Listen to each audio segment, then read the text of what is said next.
Welcome to St. Charles at Home, where we try to go a little deeper into the gospel message of Sunday. Today, our guest is Mike McGowan, a longtime member of the parish, who is also one of our essential workers, because he keeps the internet and Wi-Fi and Zoom going that allows us to have anything during the pandemic. So other than your technical expertise and gift to the parish, Mike, would you tell us something about yourself? Sure. Thanks, Father Bill. Happy to be here. I've been a member of the parish since around 2006 or 7. Lived in Brooklyn Heights with my wife and 2 young sons, Thomas and David. And so, no, it's happy to be here. I usually, in the pre-pandemic era, usually would go to the 7 o'clock mass, but that is not a thing of the moment at the moment. So yes, unfortunately not. But we do hope to come back as soon as people do. So, Father Bill, I'm very happy to join you. I enjoyed hearing the story we heard, the miracle story we heard on Sunday. The multiplication of the loaves and the fishes is one of my favorites. Just hearing about how Jesus, and I think I'm not sure I can sort of describe it as well as Donna did. I think for me, something about it is its participatory nature. It's not just Jesus waved his hands, but he took the disciples' gifts, the 5 loaves, the 2 fishes that they had rustled up, and blessing it, breaking it. It was enough that everyone was able to have plenty. And so then your homily, I think some of the things I took away, you contrast Jesus's moving out of pity and care for the people with Herod's lust and calculation that led to the death of John the Baptist. You talked about the Eucharist being a verb, something that creates and sustains our relationship both with God and one another. And then I think you left us with the question about what do we want as St. Charles what do we want our parish to be? And I was hoping to sort of to discuss a couple of those things with you further, and maybe starting with the Eucharist being a verb. I think I'm probably a little too literal with, I always took Eucharist being a noun. So I'm not sure I fully grasped that one yet. Do you mind just expanding on it a bit? Certainly. The Eucharist can certainly be the body of Christ in the host and in the transformed wine. But that would not have been what anyone in the ancient world would have understood, whether they be Jews or Gentiles or just people who were coming in off the street. It was clearly a sacrifice. Now, the Jews had many different kinds of sacrifice. A Holocaust is a sacrifice. It is one in which everything is offered up because of some great sin. The Eucharist means to give thanks, and that was these kind of usual sacrifice that a Jewish person, Jewish family would have. They would come. They would bring their offering of a lamb. They would give it to the priests. Remember, the temples were basically slaughterhouses. That's why they were out. Most of the temple area was outside because the stench would have been so great with all these animals being killed. The Jewish altar had holes in it so that the blood could go through. The animal would be given to the priests, the Kohen. They would slaughter the animal. They take part for themselves. That's how they maintain the livelihood. They give the animal back. The family would then have a feast with that animal, in which would be seen as God was being part of it. This was always connected to the covenant. Covenant being a relationship with God and the people of God. It was a, do we not at Mass say, this is a new and everlasting covenant. This is as close to God as we can get. How do you have anything closer than Jesus himself being both the victim and the priest?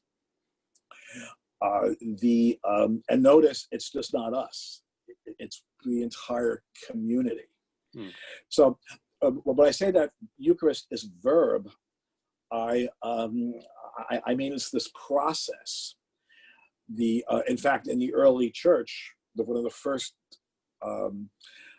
descriptions of the Eucharist, Saint Justin the Martyr, says that the priest thanked over the gifts.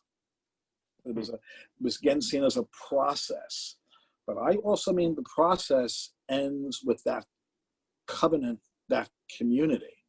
How does our participation as the people of God of St. Charles Borromeo Parish strengthen our relationship with God and with each other? It is that's what Jesus died for. He does not need us to adore him. It's wonderful if we do that. And I love the fact that we have adoration of the Blessed Sacrament at various times of the year. And I love the fact that it's for parishes as small as ours and where most people work and go outside the neighborhood, it's rather well attended. But that is a very lovely byproduct of the main purpose, which is that we have a closer and deeper relationship with God and each other.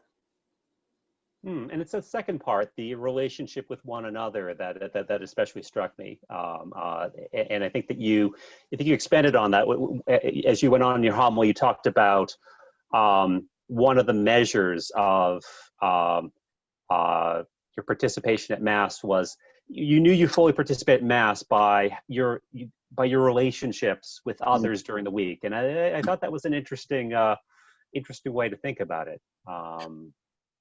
Well, remember also in Matthew's Gospel, Matthew 25, Lord, when did we see you hungry or naked or in prison? And what does he say? When you saw it in the least of my brethren.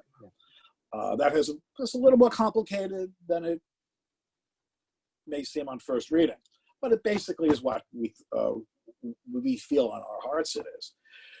When I care for other people, particularly those who are marginalized, then Mass worked.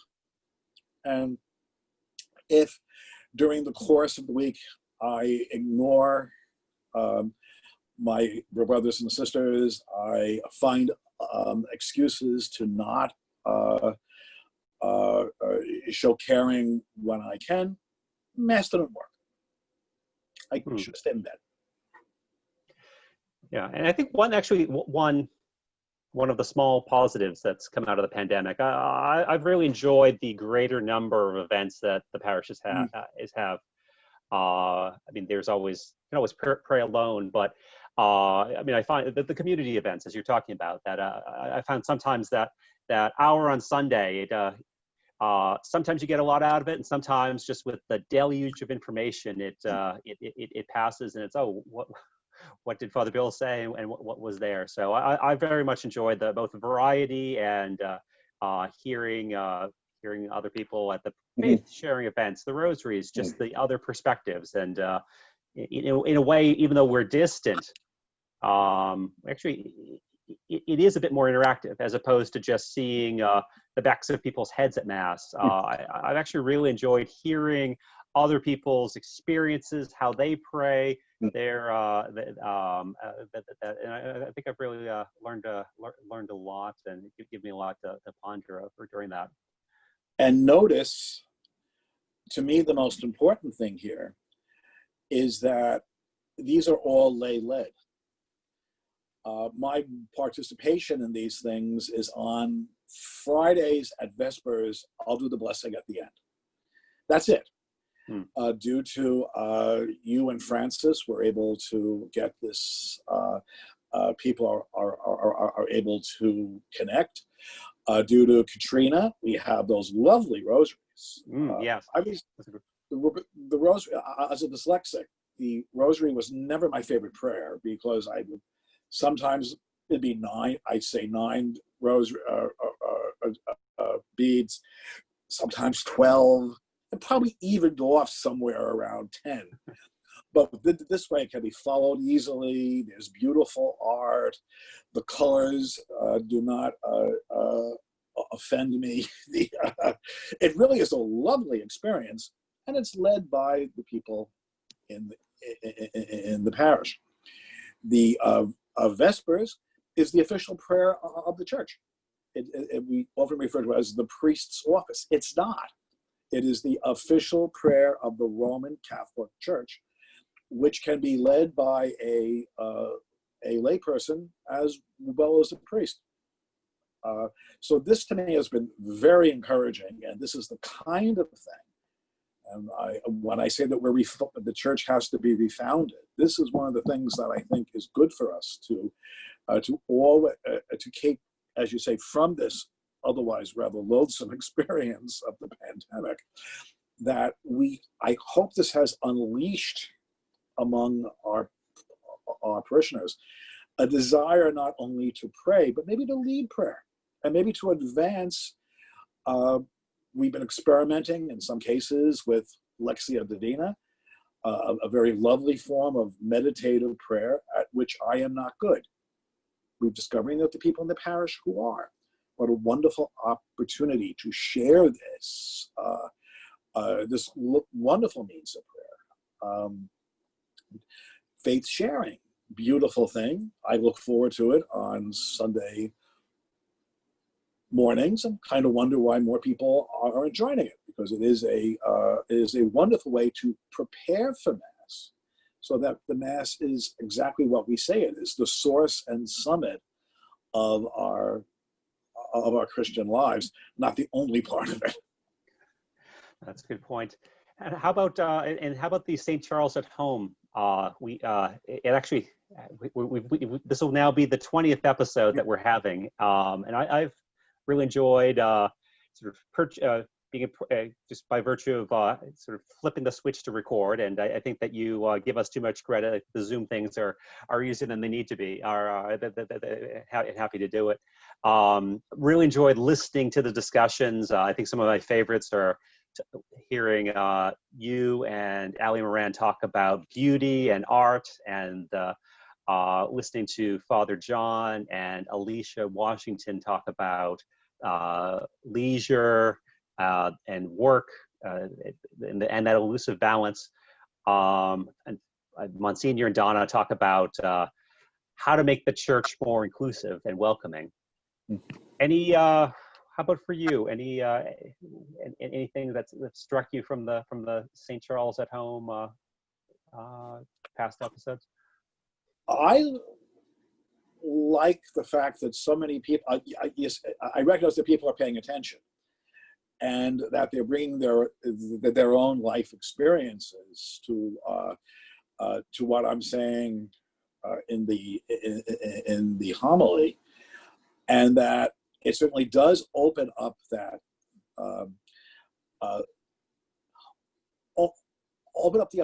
the opportunity for us now to think about how can people bring more of themselves to Mass.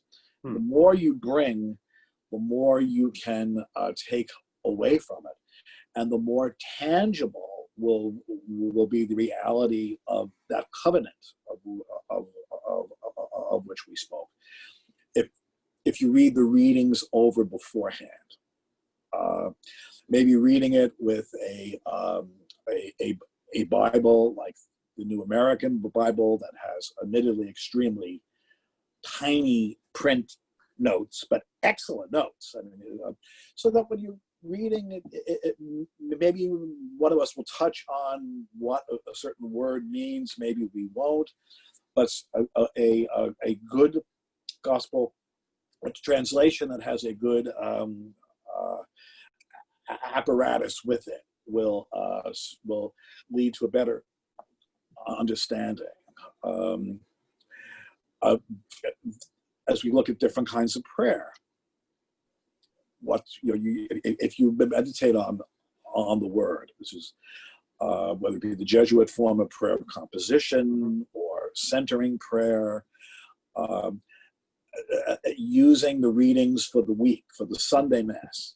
It's wonderful to go to daily Mass, but the focus as a community is when we get together as a community on Sunday, to spend some time meditating on what the readings are, and then connecting it to some tangible form of charity, making a resolution to do a particularly a good act, whether it is calling a old aunt who is a very annoying person and will be an hour on the phone of which you will say 5 words. But it might be the only time that she gets something. Before, when we can still touch each other, I would suggest to people that if there's somebody at Mass who has outlived everyone, go over and shake their hands. It might be the only time anyone has physically touched them for the whole week. From my background in the African American community, I know that we used to get teased about the 10-minute kiss apiece. But the 10-minute kiss apiece was beautiful because, again, who else touched these people? Physically touched them, and that's what art. In some ways, you're just dying to go and hug and hug someone. Yeah. This gives us, and I think a lot of this came through with the St. Charles at Home. People would express what they were doing during the week. That's what I was listening to more than anything else. How is this connecting to what you did the other 6 days of the week? And the more people had stories and anecdotes like that, the more I could see that they were getting out of what we were doing for that hour in church. Interesting. One other thing I wanted to ask you about, I think intentional church. I think you've spoken often about that St. Charles is an intentional community, and that come September, it'll be less of a reopening and more of a refounding. Mm-hmm. I think I've heard you mention that almost every week since mid-July. Yes, every week. What sparked that? That's a community organizing technique that when you want to have a group that will succeed, that has to be intentional. The people have to know why they're there. There has to be a commitment, not only to whatever actions you might do, but to the community itself. The most successful action I was ever involved in was getting solving water issues in Queens, where they sort of forgot to put in sewers that worked. And yeah, it was when it rained, you could use a boat for the good deal of South Jamaica. People were working on this for 50 years when it became obvious that it just wasn't working. And it wasn't done until there was real concerted organizing. But the people, we made a commitment to each other as well as to this task. It was more than just task oriented. We intentionally created a community of people to build up the neighborhood. When I talk, as I think you know, twice a year, I go to a friend of mine who is a wonderful professional organizer. I take her out. She's Jewish. I take her to her favorite kosher restaurant, and for the price of a meal, she will review everything that we've been trying to do here to build community. She's really tough, lovely person, but she doesn't let me get away with anything. And she comes back to, as well as the one who mentored both of us, Mike Geegan, some of you have read some of his books because I give them to people.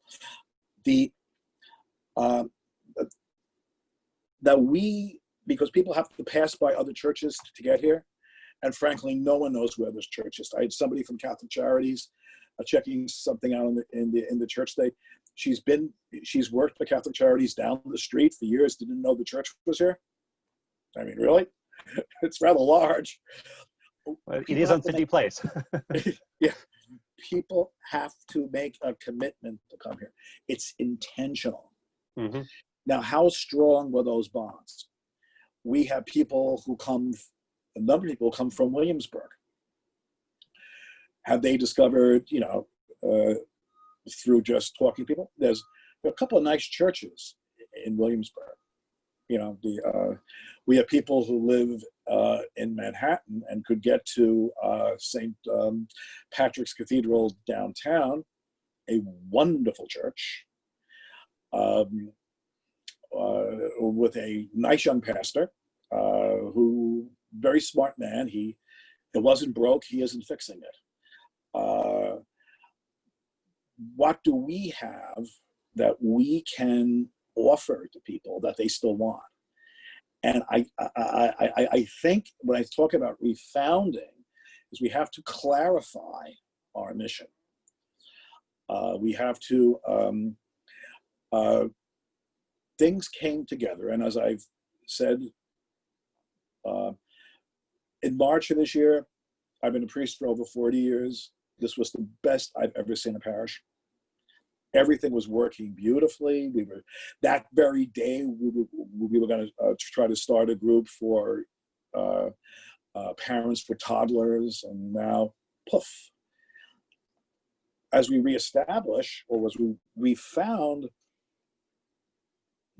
the catch, this sort of things that developed over time, as wonderful as they are, we're going to have to look and be more decisive into what we are going to offer and how we are going to offer it and why we're going to offer it. And on that point, at the end of Mass, you mentioned that when Catholic Charities renovates its first floor, there may be an opportunity to take on more of the food distribution. Yes. Can you just give us a little bit more of what that might look like? That was the woman who was over today.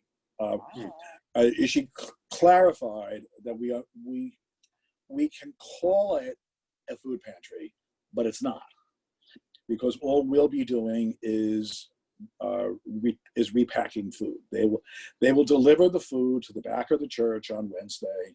We will put it into bags, and we will give it out on Thursday.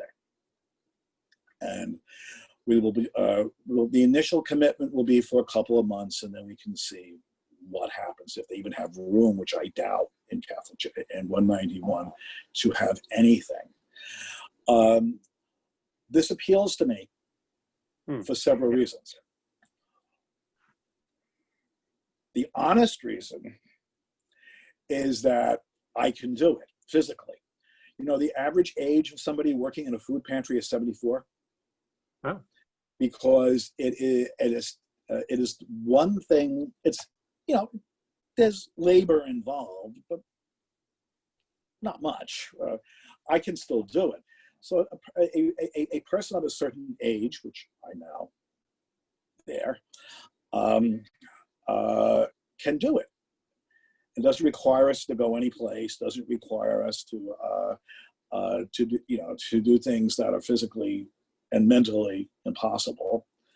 The other thing I like is that it will be inside the church itself. Now, we're saying that we have to build on things. One of them is charity, word, sacrament, charity. So we have an opportunity to, you walk into church, it'll be off on the side, on pallets, but we'll say, gee, that's going to be, actually most of the stuff that's going to be kept are bags. Bags are very, very, very hard. Yeah. But you'll see that and say, those bags are going to be filled with food for people in the area. Now, if that is not tangible charity, what is? No, I like that. I think it's not. I have not been able to make it over on Thursday morning myself, but I'm very happy. I've done some of the other the holiday ones with Catholic Charities, and very much enjoyed it. And I think it's also. I mean, charity. I think might be a growth area for us. So Mhm. I'm very interested in the idea. Also, because we have the building that we have to take care of, we probably won't be able to do some of the things that we'd like to for a while. This gives us something. You know, and the younger people, the young professionals, have that wonderful connection with St. Vincent's Home, Yep. which a lot of that is going to be like helping to fill out forms for college. When I went to college 50-something years ago, I filled out the form in a half hour. It cost me $15. There was no essay. There was nothing. I looked at a form for a young person for college. I didn't know how to do it. That is an area which, again, young people can do. They can do it beautifully. I really can't. So we have to think of ways that everybody in the parish, our young people, but also those of us with some silver in our hair, that we can all participate in something down to earth and practical. Okay. Well, thank you for explaining that a bit more. Last question for me. I was wondering if you could recommend a saint. So one of the homilies that Father John had given at the early days of the pandemic, he had recommended Walter Ciszek as a possible saint for our times, the Jesuit who had been in prison of the Soviet gulags and was deprived of the Eucharist for many years. We've thankfully passed that severe isolation period of the pandemic. Churches are open now, but many people are still struggling. Our neighbors and people around the world. Do you have a suggestion for a saint for these times? Two. Okay. Saint Vincent de Paul, and you will notice that his window is in our church as you're facing the altar to your left. He was the great apostle to the poor in France.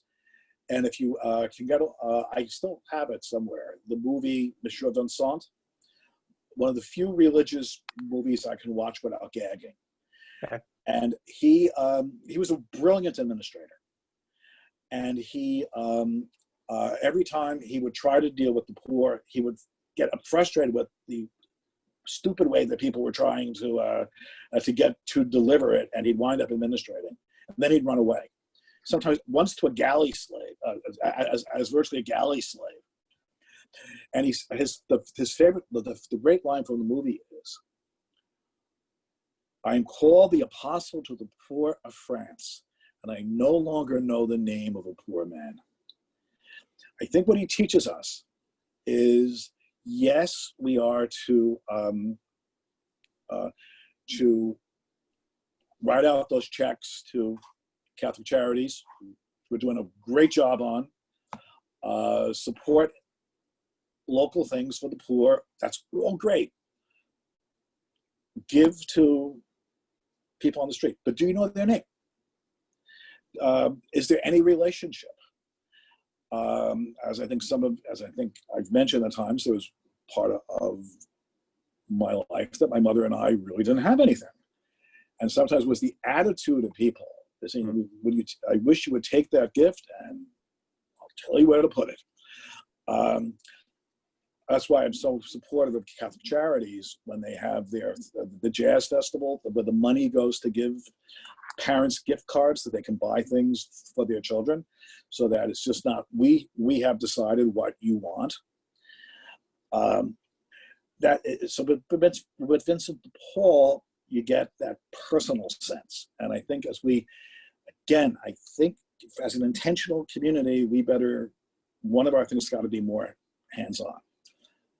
The second one, and this is an advertisement for Father John, is St. Francis de Sales, who we recognize as the great communicator and all that. His writings are fascinating. If you want to just Google Office of Readings, Feast of St. Francis de Sales. I wait for this all year. It's on. The problem is we've taken spirituality from monks, and we've told everyone else to adapt to it. Where most people ain't monks, even parish priests. And he kept telling people, you're in the world. You have jobs. You have families. Yes, you must pray every day, as we all do. But you're not a monk. You're not a priest. You're not a nun. Take what is available, what works for you in the life that you have, and run with it. And I think, again, if we're going to start our parish on the best possible thing, there's got to be prayer too. But it can't be a prayer that we've just adapted to. We sort of like try to play monk or nun. It's got to be one that's in the hearts of the people and can function in the lives of the people. And I think if you take charity as a personal, charity with relationship, and prayer that acknowledges the reality of your lives as lay people, and with me as a secular priest, we'll be building things on very firm ground. Great. No, thanks for mentioning that. I don't think I've read much by either saint, so I'll certainly check that out. Father Bill, thank you very much. I think I've enjoyed. I think our time's probably drawing near, but I've enjoyed having a chance to spend some more time discussing both the gospel, some of your thoughts for what might be coming up for us at St. Charles. So thank you again. Okay, thank you. Bye now. Bye.